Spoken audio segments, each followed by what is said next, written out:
The story starts with a hooded figure hiding on top of a castle roof waiting for all the lights to shut off so he can enter the area and kill his target. But before he could jump in, he senses someone behind him and looks back to find a black-haired young boy standing on top of one of the towers staring at him from afar. An immediate chill runs down the hooded man, who thinks that this boy must be another hitman just like him.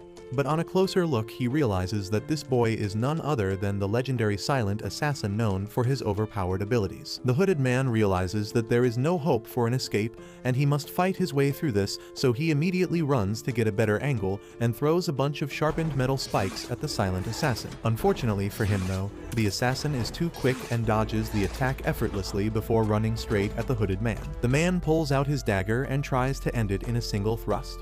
But the black-haired boy manages to block and deflect the attack with his own dagger in the blink of an eye. They go back and forth on the rooftop before their boy expertly disarms his opponent. The hitman is not going to go down so easy though, as he again throws a bunch of spikes, which the assassin dodges. But this creates an opening for the hooded man to strike. Unfortunately for him, the black-haired boy already thought this through and slips past the attack, appearing behind him. The hooded hitman starts getting desperate as he realizes that the power difference between them is enormous and tries to throw everything he's got at the younger assassin. The boy, however, stays calm, deflecting and blocking every single slash and strike that the hitman threw at him, even blocking his secret hidden shoe blade. With that, the hitman is left without any tricks in his bag, while the assassin simply stabs him in the arm before breaking his legs, leaving him on the ground. The hitman can't believe how effortlessly the boy handled him, but accepts his defeat as a sword falls from the sky, ending his pain forever. With his competition out of the way, the assassin enters the room of his target, who is sleeping on the bed without any clue of the danger he is in. He strengthens his resolve once more and brings up his dagger to stab the target,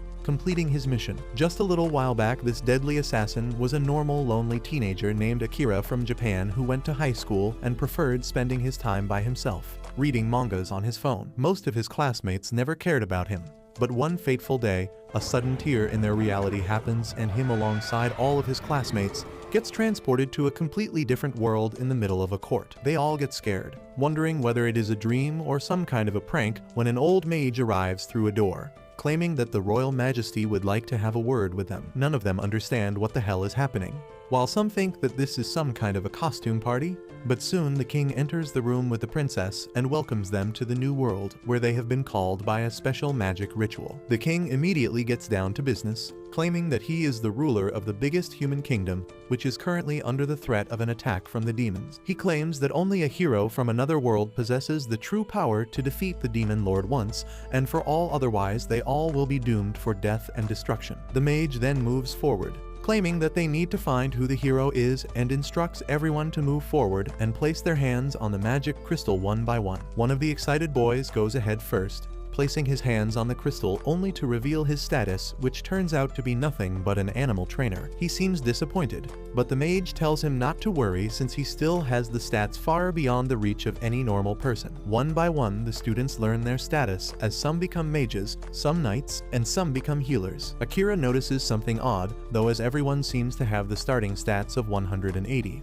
Whereas his stats as an assassin are 10 times that at 1800. Finally, the next boy, named Sato, moves towards the crystal ball and is revealed to be the hero among them all, with starting stats of a 1000. The old mage congratulates him, claiming that the starting stats of every single person is sealed at maximum 500. But since he is a hero, his stats are double that. This proves that something is wrong with Akira's stats, as his stats seem to be nearly twice that of the hero himself. Everyone cheers for Sato since he is the most popular guy in the class, while one of Akira's classmates pushes him to reveal his stats to everyone as well. Akira thinks about the situation that they are in, and considering that they know nothing about this world or how it operates, he feels like it's stupid to reveal such an abnormal number, and he should first get more information about it. With everyone's stats sorted and the hero revealed, the old mage claims that they will all be given weapons and other equipment according to their classes, and sends them off to their rooms for the night. While returning back to their rooms, he also notices a hidden camera, which means that these people are monitoring them,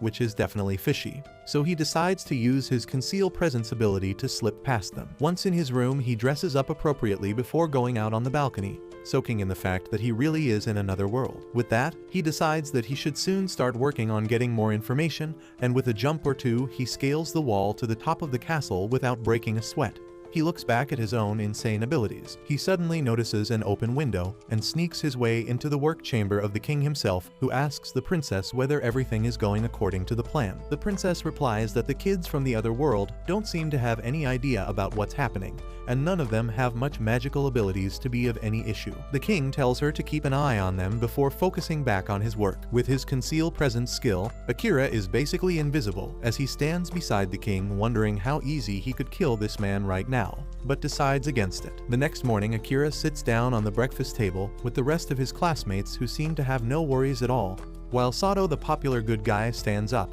and gives a cringe about how they all are much stronger than they were in their own world, so they should all focus on helping the people of this world with their abilities and fight against the demon lords just as the king instructed. Everyone in the class echo their agreement with a stupid plan, while Akira contemplates whether he should reveal what he has discovered, since these idiots are assuming that the king and the princess are their allies. After breakfast, the students are all assembled in the training ground, where the Lord Commander of the Royal Army named Saren introduces himself and claims that since they are all newbies, he would be helping them train so that after a month they could go down a dungeon and actually test their abilities. Sato immediately rallies everyone, claiming that they will do their best, while Akira is still concealing himself and silently observing the circus from afar. He decides to go on his own to get some more information, but to his surprise, he gets followed by Saren, who hands over the class to his Lieutenant Gil. Akira wonders whether his conceal presence ability wore off or has a maximum duration to be active. But Saren simply smiles, claiming that he doesn't need to worry as his abilities seem to be working fine. He reveals that he himself is gifted with mystical eyesight, which allows him to see the difference in temperature.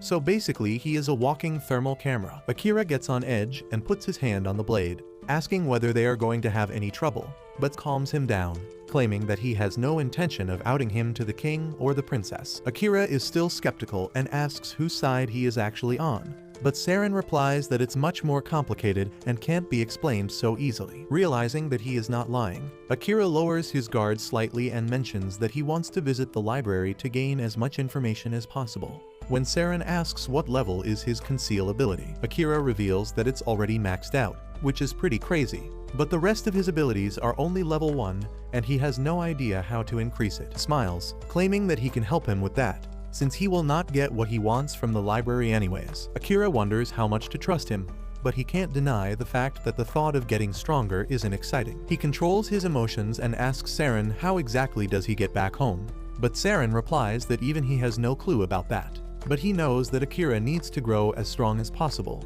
since he can only find a way to get back home if he stays alive. Akira claims that he doesn't like taking help for free, so Saren replies that to pay him back, Akira can tell him more about his own world. This seems to do the job as Akira shakes hands with Saren, the first person in this world he decides to trust. Soon he starts learning about other races in this world like the Beast People and the Elves, who have their own separate continents. He also continues to train his physical and mental abilities, claiming that training is the only way to level up his skills and get better, while his class also trains separately under the tutelage of guilds. One evening he goes to meet with Saren as he finds a book, which he is sure is written by the Lord Commander. Saren grabs the book and smiles, claiming that it is indeed a plan to overthrow the king written by him and disguised as a cookbook. Saren reveals that the king is a broken man beyond repairs who is going to do something really crazy in order to change how the world operates, and Saren can't let it happen. At the same time, he is the commander of the royal knights who have a holy duty to protect the king. Akira understands his problem and reveals that he had the opportunity to kill the king the very night they were summoned here, but he couldn't bring himself to use his dagger. Saren replies warmly that he made the right decision, as just because he is an assassin doesn't mean that he has to commit murders. Finally, a month passes by and the heroes are all ready to enter the dungeons and are greeted by almost all the city, clapping and cheering for them. In the distance, however, Akira notices a hooded girl glaring at them, so he uses his skills to appear behind her, catching her off guard. He asks why is she staring at them with such rage, and the blue-haired girl replies that everyone in the city is hailing him and his mates as the heroes, but she knows the sacrifice which was made in order to summon them here. Akira admits that he has no idea about any sacrifice, but just like an NPC, she tells him to figure it out by himself and moves away. Soon they enter the dungeon where monsters are appearing from every corner, and every single stone seems to be a trapdoor revealing even more monsters. The students all look tired and weak, while Akira wards off as many attackers as possible. Before asking Saren whether they should return, Saren replies that they have done well enough for the day and uses his divine skill to clear a path in front of them. Gil instructs them all to run towards the exit, but they all find themselves still underground and blocked by a bunch of monsters. Suddenly, the cringelord Sato remembers the smoke bomb the princess gave them, claiming that this will ward off the monsters, so he throws the bomb towards them. But to his horror, a minotaur emerges from the smoke. Gil arrives at the scene, shocked to see a minotaur at the upper floor, as they are supposed to be much deeper in the dungeons. Akira immediately jumps into action, dodging the blow and jumping on top of the minotaur, stabbing him in the head, but to his surprise, his dagger snaps into little pieces, forcing him back. Sato stays on the ground, too weak to lift his sword, but Akira tells him to stay back as he is supposed to be the hero who defeats the Demon Lord. Commander Saren arrives at the scene, realizing how bad of a situation they are really in when Akira suggests he use his special ability and leave the rest up to him. Saren tells him that it could be dangerous, but after seeing the resolve in Akira's eyes, he decides to go ahead and cast the spell. Immediately, a huge lightning bolt shocks the Minotaur while Akira positions himself behind the monster, ready to strike. Akira activates his shadow magic and sends sharp spikes made of pure darkness towards the Minotaur, who is still struggling with Saren's lightning bolt. However, the Minotaur manages to break free of it soon and targets Akira, unaware that he has already cast his spell. As the Minotaur swings his heavy axe towards Akira, his hand is pierced by the dark spikes. Akira pierces its body with even more spikes, and once he is confident that the Minotaur can't break free from them so easily, he starts pulling it down into the dark abyss under its feet. The Minotaur is swallowed by the abyss, and the spikes uproot its head right before it completely vanishes. Everyone is stunned to see that Akira managed to defeat such an incredibly strong monster. But then suddenly, his powers go out of control. Everyone panics as he tries to retract the shadow spikes, but luckily, Saren steps up to help him calm down. Thanks to his guidance, Akira manages to regain control of his power, deactivating his shadow magic. He feels lucky that he is still alive, and Saren tells him that he really exceeded his expectations today. Once they return from the dungeon, Saren thanks for saving everyone's life, but he doesn't feel that he deserves all the credit. He says that without Saren there to back him up, he couldn't have defeated the Minotaur, especially because he hadn't been able to cast shadow magic properly in training. Saren remarks that it is the first time he has heard about an extra skill called shadow magic, and he agrees that Akira can barely control the spell right now. He warns him to be careful about using it the next time, and then decides to give him a samurai sword that the first hero forged himself. Akira takes the sword and asks Saren why doesn't he give it to the current hero instead of him, and the commander replies that Sato already has the holy sword. However, the bigger reason is that Saren stole the sword from the royal treasury, and giving it to the stupid hero will get him arrested in no time. Akira gladly accepts the sword and then finds that there are some inscriptions near the hilt. The first one reads Yato no Kami, and in the next inscription, the first hero wishes that his sword may guide his successor in times of trouble. Akira says that he would have liked to meet the first hero. Talking about the hero, Akira remembers the curse that was cast on Sato and how they couldn't break it no matter how many times the enchanter tried. He feels something fishy is going on, and Saren has a theory about it. The person behind the curse is actually the princess, who is trying to turn Satu into her puppet using a dark magic ritual. However, Akira arrives there right on time and destroys the magic crystal she was using to perform the ritual. The princess gets mad and asks how dare he enter a woman's bedroom without her permission, and Akira simply points his sword at her, saying that a witch who curses other people is not a woman. He asks her why the hell is she doing this, and the princess replies that it is all for the sake of the king. Akira asks her why is she obeying the king, and the princess repeats the previous statement with eyes that seem devoid of life and reason. Akira realizes this too and leaves the room.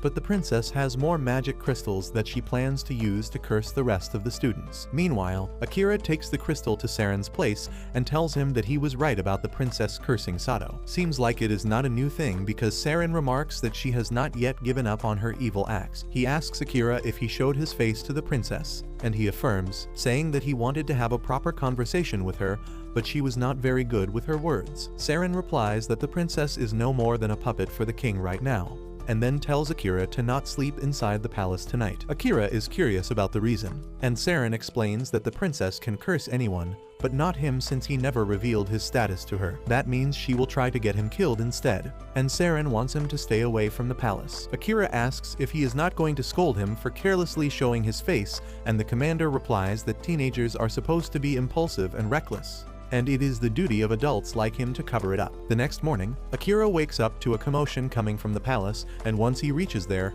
he finds a huge crowd gathered. He notices that Sato is freed from the curse and asks what is going on here. Sato replies that Saren is dead and Akira can't process that news. He runs through the crowd to see Saren's dead body lying on the floor with a dagger through his heart. Akira is devastated at losing his only friend in this world, but his classmates tell him to stop acting because they believe he is the killer. They point out that the dagger used to kill Saren belongs to him, and Akira reminds them that his dagger shattered in the fight against the Minotaur. However, no one is willing to listen to him, and they accuse him of being shady and untrustworthy ever since they all came here. Akira wonders if they are under the princess's curse, and he is proven right by the way they all blame him. Only Sato comes up to his defense, saying that they need to investigate the matter thoroughly. But the king declares that Akira will be executed for assassinating their beloved commander. He orders his guards to take him down, but Akira uses a skill to hide his presence and slips away unharmed. As the king sends his troops to search for him all over the palace, Akira goes to Gil,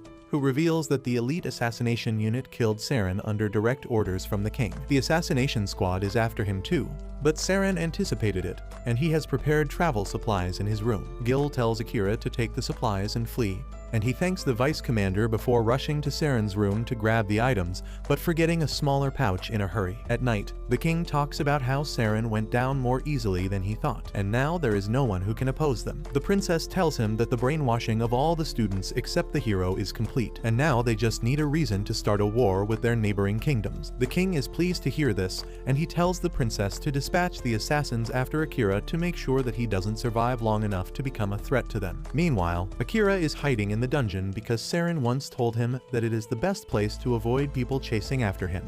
But the only thing it lacks is clean drinking water. The dungeon is also the best place to level up and improve one's skills, but most people don't do it because it is too dangerous. Saren had warned Akira that even his presence concealing skill won't protect him from high-level monsters who have incredibly sharp senses, but if he levels up enough, he will be able to erase his scent and even his body temperature to fool almost anyone. Following his words, Akira begins going deeper into the dungeon, fighting powerful monsters like flame hounds who explode upon dying. Akira remembers that Saren once told him about the special skill that everyone receives after reaching level 100 and how it makes them really stronger. Defeating the dungeon bosses is the quickest way to get more experience, but it is also a life or death battle that he cannot run away from once it starts. Akira is determined to grow strong quickly at all costs, and after defeating the flame hounds, he enters the boss room where a gigantic demon lion is waiting for him. The lion monster immediately starts attacking him and Akira dodges everything, but he doesn't notice that the monster's tail is a snake that can spit venom. As he is caught off guard by the venom,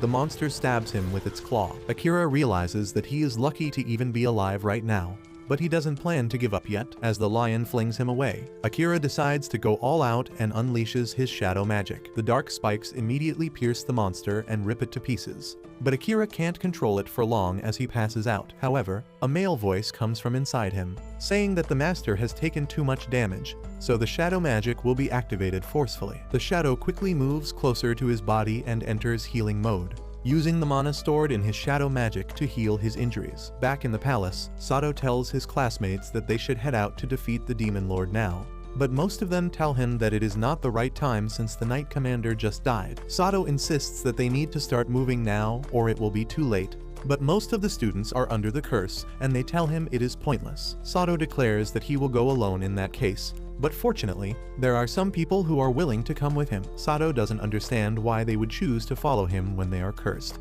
but they are confident that they have gotten over their curse. The enchanter says that she has been able to differentiate between cursed and normal people, and she is sure that everyone here is free from the curse. The tall swordsman Asahi takes credit for it, saying that he vaguely remembers cutting some strange crystals in an unknown room. He doesn't remember how he got there or how he found a samurai sword, but ever since then, few students were free from the curse. Turns out, it was Gil who made that happen. His skill suggestion is more powerful than any curse when it comes to making his target do just one simple action. He is glad that he could save at least a few students because that was Saren's last order. and now he can only wish them luck for their journey. Meanwhile, Asahi thinks that they need to team up with Akira as soon as possible because he was the only one who knew the truth when they were all cursed. He remembers the time from the real world when he found Akira working a part-time job at a railway crossing. Akira asked him to keep it a secret because he didn't want his classmates and little sister to find out about his job. And Asahi had no issue with that. As they started talking about their sisters, they learned that the girls were best friends,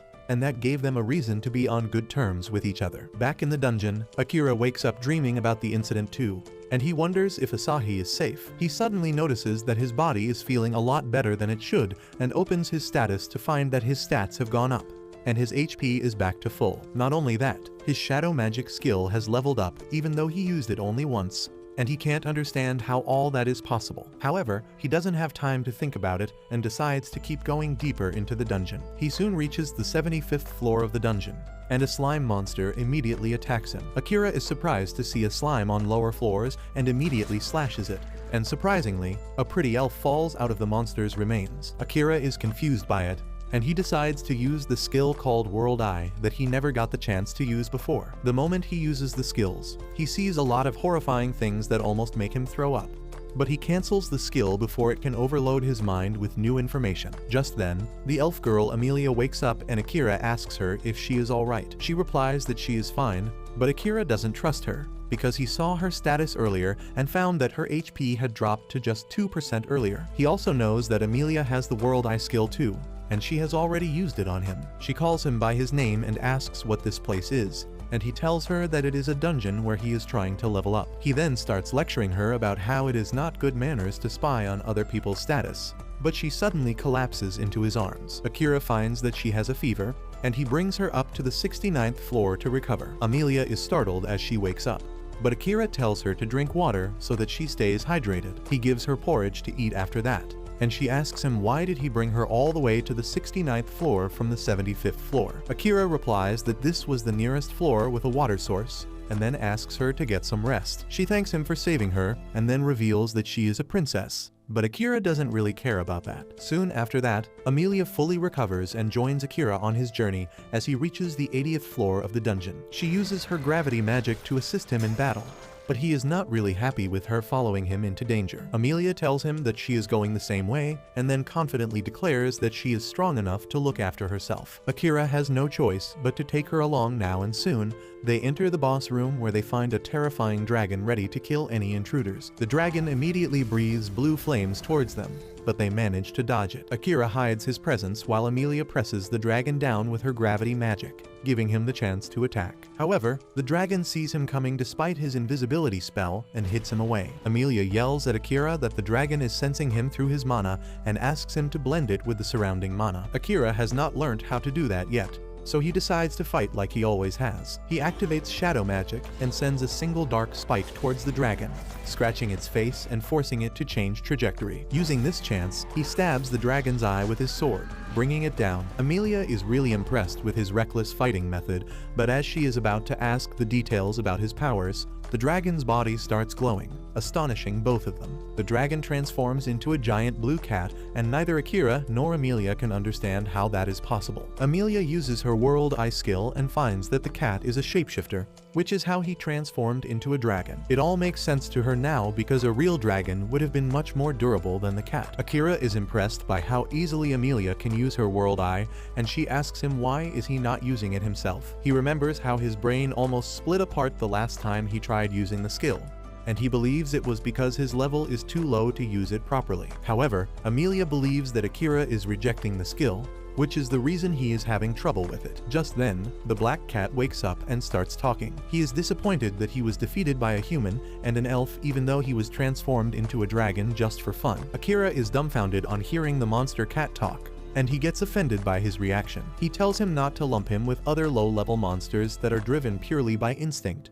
because he is a being of superior intellect created by the demon lord himself. Akira replies that it doesn't make any difference because after the last hit, the cat won't be able to fight back. The black cat doesn't care about dying, but he has a message for Akira before he dies. He stands up and begins radiating a menacing aura, telling Akira that the demon lord waits for him in his castle situated deep within the demon continent of Volcano. That message makes Akira suspicious, and he asks how does the demon lord know about him and why does he want him to come to his castle. The black cat replies that the demon lord is a being far beyond his understanding, so he can't tell him anything else. He then lies on the ground, telling Akira to kill him, but he refuses. The cat tells him to stop pretending to be cool because humans consider all demons and monsters their enemies, so it makes sense for him to kill him already. Akira doesn't agree with him because for him, the true enemy is the king, and he doesn't believe his words that demons are their enemies. However, Amelia reminds him that the door of the boss room is not going to open unless they kill the boss or the boss kills them. The black cat agrees with her,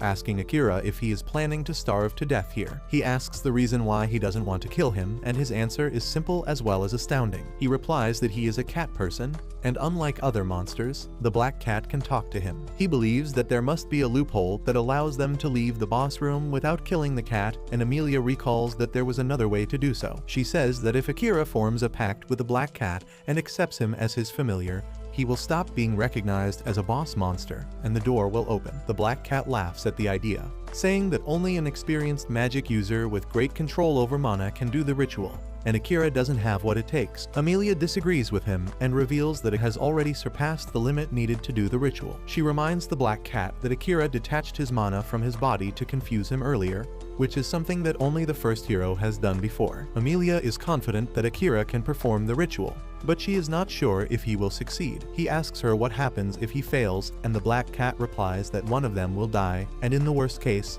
both of them might lose their lives. Akira is willing to take that risk, and the black cat doesn't understand why he would do that. He tells him to go ahead because he doesn't care about dying, and Akira gets pissed at the way he acts so indifferent to living or dying. The black cat replies that living any longer won't bring him any joy, and Akira decides to talk sense into him later. He asks Amelia how to conduct the ritual, and she reveals that the first step is to give the cat a new name. Akira names him Night because of his beautiful fur that reminds him of the night sky. The cat doesn't react to the name, and then Akira moves on to the next step, which is pouring mana into its paw. Amelia warns him that there is no turning back after he starts pouring mana, and if he fails to control the cat, he might lose his life. Akira is confident that he will succeed, and as he starts pouring his mana into the cat's paw, he feels a powerful wave drowning him. He realizes that this is what's inside the cat. But then suddenly, he finds himself falling towards a burning city. Akira is horrified when he sees the gruesome sight, and then he notices Night rampaging through the city,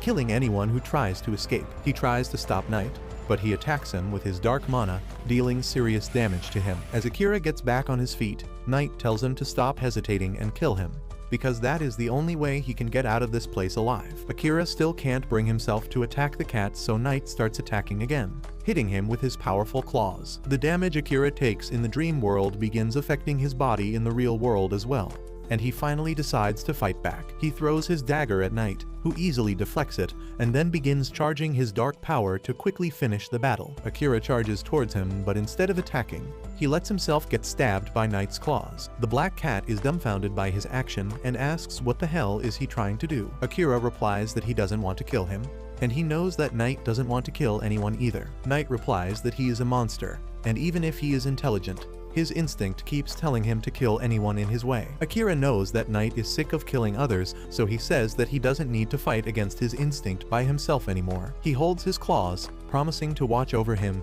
and make sure that he doesn't have to do something like this ever again. Slowly, the dream world begins to vanish, and as Night begins trusting him, he turns into a normal-sized cat and finds comfort in Akira's arms. The sun rises in the dream world, turning into a reflection of the peace that Night is experiencing in Akira's arms. With that, Akira returns from the dream world, and as soon as he realizes that the pact ritual worked, he touches Night to confirm it. A golden mark appears on the back of his hand, and then the red mark on Night's forehead turns golden as well. Amelia explains that this is the mark of the pact being successful, and now Akira's soul has been linked with the cat. Night wakes up too and remarks that now he is curious to see how far Akira will go. He accepts him as his master and swears his life in his service. Amelia introduces herself to him after that, and Night replies that as his master's companion, she has his respect too. Just then, a magic circle appears on the floor, signifying that the boss has been defeated, but Akira seems to be lost in thoughts. He says that he would like to move to the next floor already, but Night is wounded. Night replies that the door will remain open until they use it, so there is no need to hurry. He decides to take some time to recover, and Amelia suggests that they use this time to know each other better. Knight immediately agrees with her, and Akira is low-key surprised by how quickly he changed his personality. On the other hand, Sato and his party reach the country founded by a hero who was summoned from Earth just like them, and they are awestruck when they see that the country looks exactly like historic Japan. Everything there feels familiar, and they start relaxing before discussing their future plan. Sato says that the first thing they need to worry about is their funds because they are 1 month away from being broke and homeless. One guy recommends becoming an adventurer because that is the best job for them, and Sato agrees. He then moves on to the next topic, which is information gathering. He suggests they find someone who knows a lot about this world and also search books with valuable information. Another boy sighs, hoping there is a book that can tell how to go back to Earth. But Sato believes that defeating the Demon Lord is their best bet to do that. He thinks that only the king and the princess might know how to send them back. And even though they are twisted and evil, they need to win them over by defeating the Demon Lord. He declares that once they have enough funds and information, they will head straight towards the Demon Continent. But Asahi disagrees. He believes that they should regroup with Akira before heading to the Demon Continent, because his intuition tells him that Akira is growing stronger much faster than everyone else, and they definitely need him in their team. Some members agree with Asahi, while others still think that he is the murderer of Commander Saren. A small argument starts between them on this topic, but the girls step up to mediate between them. They ask Sato his opinion on the matter because as the leader, he gets to make the final decision. Sato agrees with Asahi and believes that Akira is already stronger than them, but he doubts that they would be able to work with him. He says that Akira doesn't like getting involved with other people, and he still doesn't remember him even though they have been classmates since kindergarten. Everyone is shocked to hear this, and even Asahi agrees that Akira is not exactly a team player. Sato says that according to the legends, only the holy sword wielded by the hero can bring down the Demon Lord, so he needs to become strong enough to do his job. He believes that even if they find Akira, he won't agree to work with them if they are too weak, which is why he decides to wait for him in this country while all of them work hard to increase their strength. On the other hand, Amelia is telling Akira and Knight about her past. She was driven out of her country by her own sister, and her men were hellbent on killing her. They cornered her near a cliff, and she used her gravity magic to fall into the river below that swept her away to safety. However, she was wounded and tired, and a black slime took advantage of her weakness to swallow her whole. The next thing she knew was that she was in the dungeon and Akira had just rescued her. Akira pities her on hearing the story, but Knight finds some loopholes. He remarks that slimes don't eat people, and even if one had eaten Amelia, she would have been digested by the time she was rescued. She doesn't understand it either, but she is grateful to the slime that brought her to Akira. Akira tells her that she should go back and try to sort things out with her sister, but Amelia has already given up. She feels that she can't confront her sister, but Akira says that things will work out somehow because they are family. He says that he has a sister too, and even though she is cheeky all the time, he still cares a lot about her. Amelia and Knight ask if he wants to return to his world to meet his family, and Akira affirms. But before that, he has something else to do. He begins talking about Saren, the man who taught him how to live in this world, and gets furious thinking about the people who killed him. He swears to kill the king and the princess for assassinating Saren, and his killing instinct makes Amelia and Knight shudder in fear. Amelia screams his name, snapping him out of his murderous fury. Once he has calmed down, both Amelia and Knight tell him that they know Saren's name as he was a famous knight commander. Akira realizes that the mood is too tense, so he whips out his glove and, driven by his cat instincts, Knight tries to catch it. Akira is glad to see the trick that worked on all the strays around his house works on a monster cat too, and Amelia wants to try it as well. Soon after that, Akira and Amelia start cuddling with Knight to enjoy the soft and fuzzy texture of his fur. Knight tells Akira to take it more seriously because their souls are linked, and if one of them dies, the other one will also die. Akira knows that already,